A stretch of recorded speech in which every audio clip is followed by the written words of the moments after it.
ನಮಸ್ಕಾರ ವೀಕ್ಷಕರೇ, welcome to Padma's food to place. ಬರ್ರಿ ನಾವು ಇವತ್ತು ಒಂದು ಕಲ್ಸ ಅವಲಕ್ಕಿ ರೆಸಿಪಿ ಮಾಡೋಣ. ನಾವು ಹೆಂಗೆ ಮಾಡ್ತೀವಿ ಅಂತ ಹೇಳಿ ನೋಡ್ಕೊಂಡು ಬರೋಣ ಬರ್ರಿ. ನಾ ಇಲ್ಲಿ ಏನೇನು ತರಕಾರಿ ತೊಗೊಂಡಿನಿ ನೋಡ್ರಿ. ಫಸ್ಟ್ ಒಂದು ಸ್ವಲ್ಪ ಕ್ಯಾಬೇಜು, ಕ್ಯಾರೆಟು, ಹಸಿಮೆಣಸು, ಆಮೇಲೆ ಕೊತ್ತಂಬರಿ, ಸೌತೆಕಾಯಿ ಇದು ಹೆರ್ಕೊಂಡಿದ್ರಿ ಇದು, ಆಮೇಲೆ ಹಸಿ ಕೊಬ್ಬರಿ, ಶೇಂಗಾ, ಆಮೇಲೆ ಒಂದು ಅರ್ಧದಷ್ಟು ಲಿಂಬೆಹಣ್ಣು ಇಷ್ಟು ತೊಗೊಂಡಿನಿ ನೋಡ್ರಿ. ಇದನ್ನು ಹೆಂಗೆ ಮಾಡ್ತೀವಿ ಅಂತ ಹೇಳಿ ನೋಡೋಣ ಬರ್ರಿ. ಫಸ್ಟ್ ಒಂದು ಪ್ಯಾನ್ ಒಳಗೆ ಒಗ್ಗರಣೆ ಹಾಕ್ಲಿಕ್ಕತ್ತೀನಿ ನಾನು ಒಂದು 2.5 ಸ್ಪೂನ್ನಷ್ಟು ಎಣ್ಣೆ ಹಾಕಿದೆ. ಆಮೇಲೆ ಅದಕ್ಕೆ ಒಗ್ಗರಣೆ ಮಾಡ್ಬೇಕ್ರಿ. ಸಾಸಿವೆ, ಜೀರಿಗೆ, ಇಂಗು, ಅರಿಶಿನ ಪುಡಿ ಎಲ್ಲ ಹಾಕಬೇಕು. ಇದನ್ನು ನೋಡ್ರಿ ಏಕಾದಶಿ ದಿವಸ ಮಾಡ್ಕೊಳ್ಳಿಕ್ಕೆ ಬರ್ತದೆ. ಆದರೆ ಏಕಾದಶಿ ಇದ್ದಾಗ ಅರಿಶಿನ ಪುಡಿ ಮತ್ತು ಸಾಸಿವೆ ಇವೆರಡು ಹಾಕೋಬಾರದು ನೋಡ್ರಿ. ಹಂಗೆ ಮಾಡ್ಕೋಬೋದು, ಇದು ಕಲಿಸ್ಕೋಬೋದು. ಇದನ್ನು ನಾವು ನಾರ್ಮಲ್ ಡೇ ಒಳಗೆ ಮಾಡಿದ್ದೆ, ಅದಕ್ಕೆ ನಾ ಹಿಂಗೆ ಮಾಡ್ಲಿಕತ್ತೀನಿ. ಇದನ್ನು ಉಪವಾಸದೊಳಗೆ ತಿನ್ನಲಿಕ್ಕೂ ಚಲೋ ಆಗ್ತದೆ. ಆಮೇಲೆ ಈಗ ನಾಳೆ ಯುಗಾದಿ ಬಂತಲ್ರಿ, ಮಡಿಲೆ ಅಡಿಗೆ ಇರ್ತದೆ ಎಷ್ಟೋ ಮಂದಿ ಮನ್ಯಾಗ.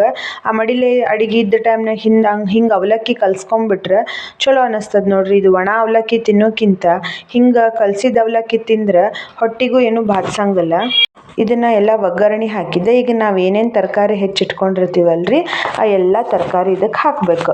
ಒಂದು ಸತಿ ಒಗ್ಗರಣೆ ಚಟಪಟ ಅಂದಮೇಲೆ ಹಸಿಮೆಣ್ಸಿನ್ಕಾಯಿ, ಆಮೇಲೆ ಕ್ಯಾರೆಟು, ಆಮೇಲೆ ಕ್ಯಾಬೇಜು ಇದೆಲ್ಲ ಹಾಕ್ಬೇಕ್ರಿ. ಈಗ ಶೇಂಗಾ ಹಾಕ್ಲಿಕತ್ತೀನಿ. ಇದನ್ನು ನೋಡ್ರಿ ಮತ್ತು ನಾವು ಒಂದು ಸಂಜೆ ಸ್ನ್ಯಾಕ್ಸಿಗೂ ಮಾಡ್ಕೋಬೋದು. ಇದನ್ನು ಭಾಳ ಏನೋ ಹಿಂಗೆ ವಜ್ಜ ಅನ್ಸೋದಿಲ್ಲ, ಲೈಟ್ ಹಂಗೆ ಇರ್ತದಲ್ರಿ ಇದು. ಆಮೇಲೆ ತರಕಾರಿ ಜಾಸ್ತಿ ಇರ್ತದಲ್ಲ, ಹೀಗಾಗಿ ಅವಲಕ್ಕಿನಿಂದ ಕೆಲವೊಬ್ಬರಿಗೆ ಬಾಧಿಸ್ತದಲ್ರಿ ಅವಲಕ್ಕಿ, ಎಸಿಡಿಟಿ ಆಯ್ತು ಅಂತಾರಲ್ಲ, ಹಾಗೇನೂ ಆಗೋದಿಲ್ಲ ಇದಕ್ಕೆ. ಈಗ ಎಲ್ಲ ತರಕಾರಿ ಹಾಕಿದೆ. ಒಂದು 5 ನಿಮಿಷ ಇದನ್ನು ಚಲೋ ತಂಗೆ ತಾಳಿಸ್ಬೇಕು. ಅಂದ್ರೆ ತರಕಾರಿ ಮೆತ್ತಗಾಗಬೇಕು, ಹಸಿದೆಲ್ಲ ವಾಸನೆ ಹೋಗಿ ತರಕಾರಿ ಮೆತ್ತಗಾಗಬೇಕು, ಅಲ್ಲಿ ತನಕ ಹಿಂಗೆ ಬಾಡಿಸ್ಕೋಬೇಕು. ಇಷ್ಟಾದಮೇಲೆ ಇದಕ್ಕೇನದಲ್ರಿ ತಳಗಿಳಿಸಿ ಇದು ಭಾಳ ತಣ್ಣಗಾಗಲಿಕ್ಕೆ ಕೊಡಬಾರ್ದು ನೋಡ್ರಿ. ಇದು ಅಗದಿ ಇಂಪಾರ್ಟೆಂಟ್ ಅದ ರೀ ಈ ಒಂದು ಪಾಯಿಂಟ್. ಭಾಳ ತಣ್ಣಗಾಗ್ಲಿಕ್ಕೆ ಕೊಟ್ಟು ನಾವು ಅವಲಕ್ಕಿ ಹಾಕ್ಬಿಟ್ರೆ ಅವಲಕ್ಕಿ ಬಿರುಸ ಇರ್ತಾವ್ರಿ. ಅದಕ್ಕೆ ಇದನ್ನು ಭಾಳ ತಣ್ಣಗಾಗ್ಲಿಕ್ಕೆ ಕೊಡಬಾರ್ದು. ಈಗ ಇಳಿಸಿದ ಕೂಡಲೇ ಒಂದು 5 ನಿಮಿಷ ಆದ ತಕ್ಷಣ ನಾವು ಅವಲಕ್ಕಿ ಹಾಕಿ ಕಲಿಸ್ಬಿಡ್ಬೇಕ್ರಿ. ಫುಲ್ ತಣ್ಣಗೆ ಮಾಡಿಬಿಟ್ರೆ ಅದು ಕಲ್ಸಿದ್ದು ಸರಿಯಾಗೋದಿಲ್ಲ. ನಾ ಇಲ್ಲೇ ಪೇಪರ್ ಅವಲಕ್ಕಿ ತೊಗೊಂಡಿನಿ.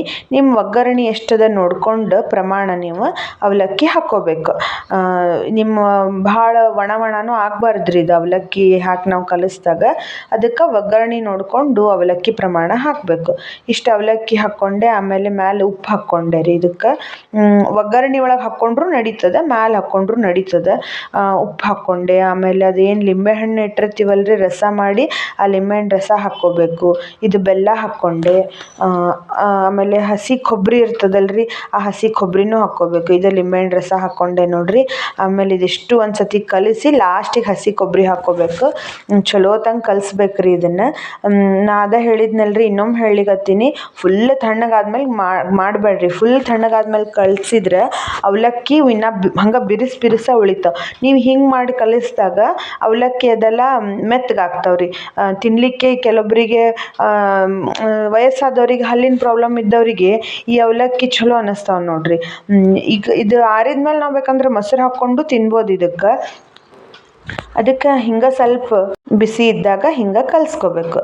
ಈಗ ನೋಡ್ರಿ ಎಲ್ಲ ಕಲಿಸಿ ರೆಡಿ ಆದು ಅವಲಕ್ಕಿ. ಈಗ ಇದ್ರ ಮೇಲೆ ಹಸಿ ಕೊಬ್ಬರಿ ಹಾಕ್ಕೋಬೇಕು. ಹಸಿ ಕೊಬ್ಬರಿ ನೀವು ಎಷ್ಟು ಹಾಕ್ಕೊಂಡ್ರೂ ಕಡಿಮೆನ ನೋಡ್ರಿ, ಅಷ್ಟು ರುಚಿ ಅನ್ನಿಸ್ತದೆ. ನನಗೊಂಚೂರು ಯಾಕೋ ಒಗ್ಗರಣೆ ಜಾಸ್ತಿ ಅನ್ನಿಸ್ತಂಥೇಳಿ ಮತ್ತೊಂದು ಸ್ವಲ್ಪ ಅವಲಕ್ಕಿ ಹಾಕ್ಕೊಂಡೆ ಇದಕ್ಕೆ ನಾನು. ಭಾಳ ಎಣ್ಣೆಣ್ಣಿದ್ರೂ ಚಲೋ ಅನ್ಸಂಗಿಲ್ಲಲ್ರಿ, ಅದಕ್ಕೆ ಒಂದು ಸ್ವಲ್ಪ ಅವಲಕ್ಕಿ ಹಾಕ್ಕೊಂಡೆ ನಾನು. ಮಸ್ತಾಗಿರುವಂಥ ಅವಲಕ್ಕಿ ರೆಡಿ ಅದು ನೋಡ್ರಿ. ನಮ್ಮ ಮನೆಯೊಳಗಂತೂ ಇದನ್ನು ಖಾಯಂ ಮಾಡ್ತಾನೆ ಇರ್ತೀವಿ ನಾವು. ಒಂಚೂರು ಕೊತ್ತಂಬರಿ ಹಾಕಿದೆ ಮೇಲೆ. ಕೊತ್ತಂಬರಿ ಒಗ್ಗರಣೆ ಒಳಗೆ ಹಾಕಬೇಡ್ರಿ, ಕೊತ್ತಂಬರಿ ಮ್ಯಾಲೆನ ಹಾಕ್ರಿ. ಆಮೇಲೆ ಹಸಿ ಕೊಬ್ಬರಿ ಹಾಕಬೇಕು. ಹಸಿ ಕೊಬ್ಬರಿ ನೀವು ಇಲ್ಲ ಅಂದ್ರೂ ನಡೀತದೆ. ಯಾರಿಗೆ ಕೆಲವೊಬ್ರಿಗೆ ಹಸಿ ಕೊಬ್ಬರಿ ಸೇರ್ತಿರಂಗಿಲ್ಲ, ಅವ್ರು ಹಾಕಲಿಲ್ಲ ಅಂದರೂ ನಡೀತದೆ. ಇದಿಷ್ಟೇ ಕಲ್ಸ್ಕೊಂಡು ಮಾಡಿರಿ. ಅದ್ರ ತರಕಾರಿನೂ ಅಷ್ಟೇ ರೀ, ತರಕಾರಿ ನೀವು ಎಷ್ಟು ಹಾಕ್ತೀರ ಅಷ್ಟು ಚಲೋನ ಅನ್ನಿಸ್ತದೆ ಇದು. ಮುಖ್ಯ ನೋಡ್ರಿ ಇದಕ್ಕೆ ಸೌತೆಕಾಯಿ ಮತ್ತು ಕ್ಯಾಬೇಜ್ ಅಂತೂ ಇರಲೇಬೇಕು. ಟೊಮೆಟೊ ಬೇಕಂದವ್ರು ಟೊಮೆಟೊನೂ ಹಾಕ್ಕೋಬೋದು. ನಾ ಇಲ್ಲಿ ಲಿಂಬೆಹಣ್ಣು ಹಿಂಡ್ಕೊಂಡೆ ಅಲ್ರಿ, ಅದಕ್ಕೆ ನಾ ಟೊಮೆಟೊ ಹಾಕ್ಕೊಳ್ಳಿಲ್ಲ ನೋಡ್ರಿ. ಅವಲಕ್ಕಿ ರೆಡಿ ಅದು ಭಾರಿ ಮಸ್ತ್ ಅನ್ನಿಸ್ತದ್ರಿ ಇದು ಅವಲಕ್ಕಿ. ಅದ್ರೊಳಗೆ ಹಸಿಮೆಣ್ಸಿನ್ಕಾಯಿ ಜೊತೆ ಕಡ್ಕೊಂಡು ತಿಂದ್ರೆ ಅಂತೂ ಭಾರಿ ರುಚಿ ಅನ್ನಿಸ್ತದ. ಆಯಿತು ವೀಕ್ಷಕರೇ, ನಮಸ್ಕಾರ. ಇವತ್ತಿನ ಈ ಸಂಚಿಕೆ ಮುಗಿಸೋಣ.